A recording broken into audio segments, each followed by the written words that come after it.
ഇനി തിരുവനന്തപുരത്തേക്കാണ്. നടൻ കൃഷ്ണകുമാറിന്റെ മകൾ ദിയ കൃഷ്ണയുടെ ആഭരണ കടയിൽ നടന്ന തട്ടിപ്പുമായി ബന്ധപ്പെട്ട കേസിൽ 2 പ്രതികൾ കീഴടങ്ങിയിരിക്കുന്നു.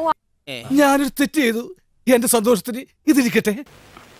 എന്തൊക്കെ ബഹളമായിരുന്നു. അങ്ങനെ പവനായി ശവമായി.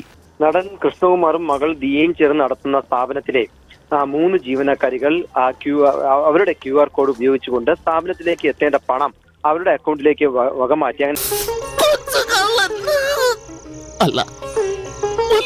69 ലക്ഷത്തിലധികം രൂപയുടെ തട്ടിപ്പ് നടത്തിയിട്ടുണ്ടെന്നായിരുന്നു കൃഷ്ണകുമാറിന്റെ പരാതി.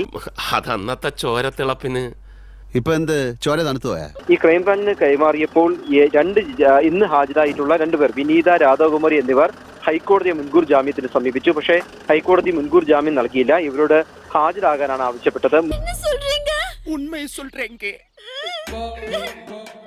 അതിലെ ഹെൽമെറ്റ് ഒക്കെ ധരിച്ചാണ് ക്രൈംബ്രാഞ്ച് ഓഫീസിലേക്ക് ഈ പ്രതികൾ എത്തിയത് തിരിച്ചറിയാതിരിക്കാനായി. ഓ, നിന്റെ ബുദ്ധി വിമാനമാണല്ലോ. വിമാനമല്ല, റോക്കറ്റ്.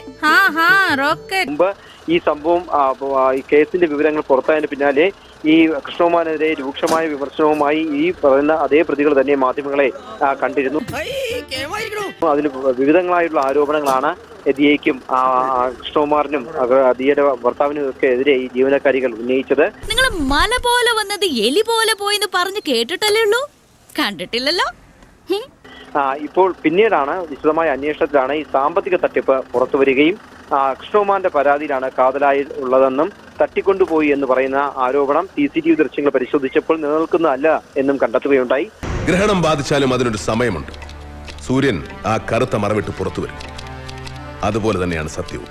മൂടിവെക്കാം, വളച്ചൊടിക്കാം, പക്ഷേ ഒരു നാൾ ഒരിടത്തത് പുറത്തു വരും. പോയിട്ട് വരാം. താങ്ക്സ് ഉണ്ടടാ മോനെ ദിനേശ. താങ്ക്സ് അടിച്ചു പൊളിക്കടാ.